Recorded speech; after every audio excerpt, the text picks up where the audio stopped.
Hi guys, this is Coach Meggy once again, and have a beautiful life. And gusto ko lang i-share why IMG, my community right now, is really supporting this particular party list na 152 Heal PH. Kasi based on my experience, isa sa talaga sa mga dahilan ng mga tao na bakit hindi nakakapag-ipon, bakit nag-ipon pero naubos yung ipon, bakit until now working pero parang walang pinatutunguhan. Isa talaga sa mga major factor na nagiging dahilan because may pinagamot na family member, maintenance ng gamot na napakamahal, may sinalba na kamag-anak or even kapamilya sa hospital para alam mo humaba yung buhay. And so forth and so on. And I think that's the culture of the Filipino people, no? And lalo na kung mahal mo yun sa buhay, nanay mo yun, anak mo yun, na talagang nag-aagaw buhay. And I think we will definitely extend our hands to help. Agree, di ba?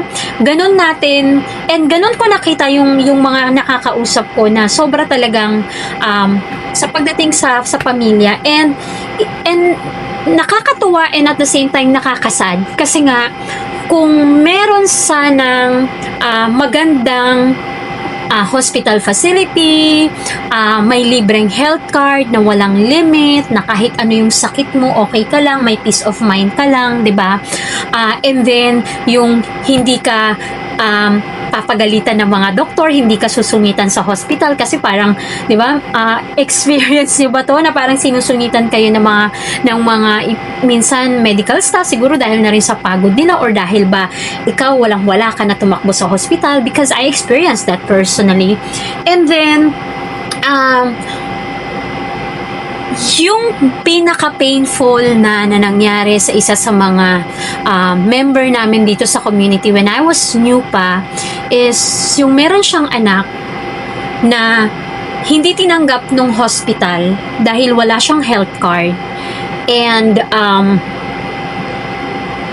kinailangan niya maghanap ng public hospital, and nandun pa lang siya sa entrance, yung anak niya namatay. What if that happened ako? What if nangyari sa akin yun?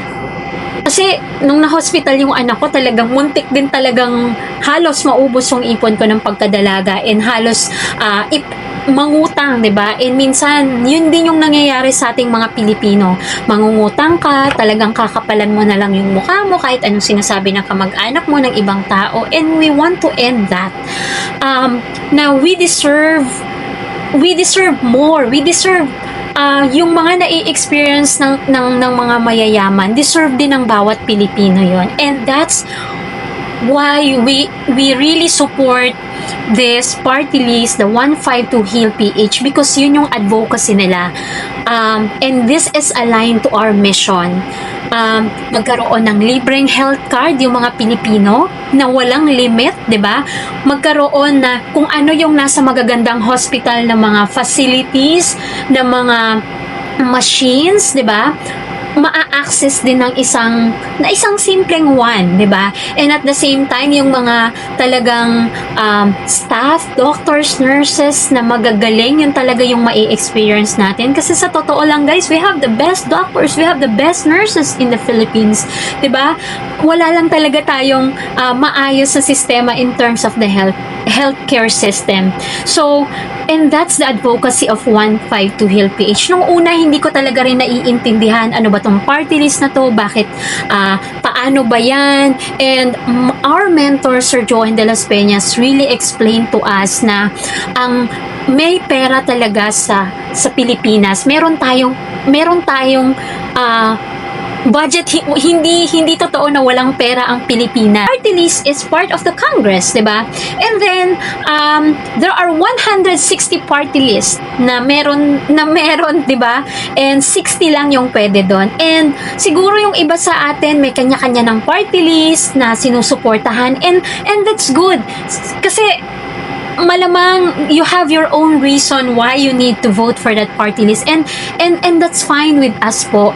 And we are just calling those Filipinos, actually almost 10 million pa na mga Pilipino, yung hindi talaga naiintindihan ano ba tong, minsan nag-guessing game na lang, ito na lang yung party list kasi maganda yung pangalan. That 10 million Filipinos, we are really would like you to know na importante po yung boto nyo for this particular party list, kasi kailangan ito, mayaman ka, mahirap ka, bata ka, matanda ka, kailangan natin ng magandang healthcare system, ng mga magandang hospital, libreng health card para sa'yo, diba? And kapag nanalo po yung 152 Heal PH, mas magkakaroon po ng sistema, mabibigyan ng budget ang particular na kung ano yung advocacy ng 152 Heal PH, particularly yung sinabi ko, and lahat tayo makikinabang doon, and kumbaga makakapag-alat ng budget for that, because para sa magagandang hospital, para sa mga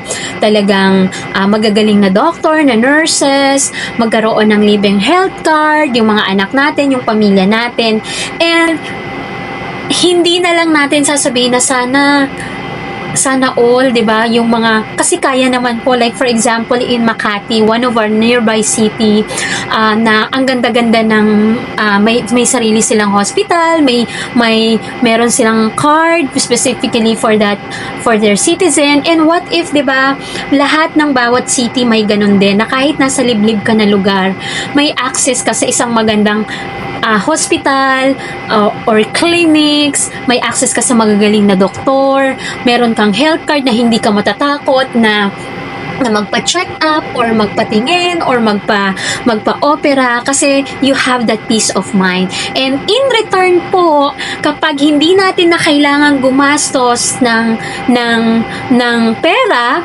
para dun sa pagpapagamot, yung pera na yan magagamit na natin para sa ibang bagay, sa pag-iipon para sa future ng mga anak natin, pagpapaaral, sa mga ibang plano natin sa buhay in the future, pagtulong sa ibang tao. And napakaganda po talaga ng collaboration ng IMG community and the 152 Heal PH. So sobrang na-realize ko lang na first time po ito na sana patunayan natin bilang Pilipino na kaya nating bumoto kahit hindi tayo, wala naman po yan sa kulay, sabi nga ng aming coach, wala po tayong kung kulay ganito ka ba o kulay ganyan ka ba, kasi pag nagkasakit tayo or nadisgrasya tayo, hindi naman po tatanungin sa hospital kung anong kulay ka para i-serve ka, 'di ba? And I believe you as a Filipino can make the best decision. Your vote is very very important. Kung may sinusuportahan ka ng party list, that's good for you po, because I believe that it added value to you. It's just that I want to let you know that 152 Heal PH exists, again for main reasons na magkaroon ng libreng health card ang bawat Pilipino, magkaroon tayo ng facility na maayos, kagaya ng isang private hospital na 'di ba, na kung ano yung nasa private hospital, meron din tayo, may access tayo sa magagaling na staff. So sa darating po na eleksyon, 'di ba, at the back, hanapin niyo po yung 152 Heal PH kung wala ka pang party list, and isa lang po yung ating issue, and makikita nyo po dito kung papaano po natin gagawin, and we are counting on you as a Filipino citizen. Para sa atin to, para sa pamilya mo to, para sa future generation ito. Kung hindi man para sa atin, okay na tayo, para dun sa mga anak natin, para dun sa mga Pilipino na nangangailangan din ito. And God bless you, Pinoy ka at kaya mong gawin ang tamang desisyon. God bless everyone. 152 Heal PH.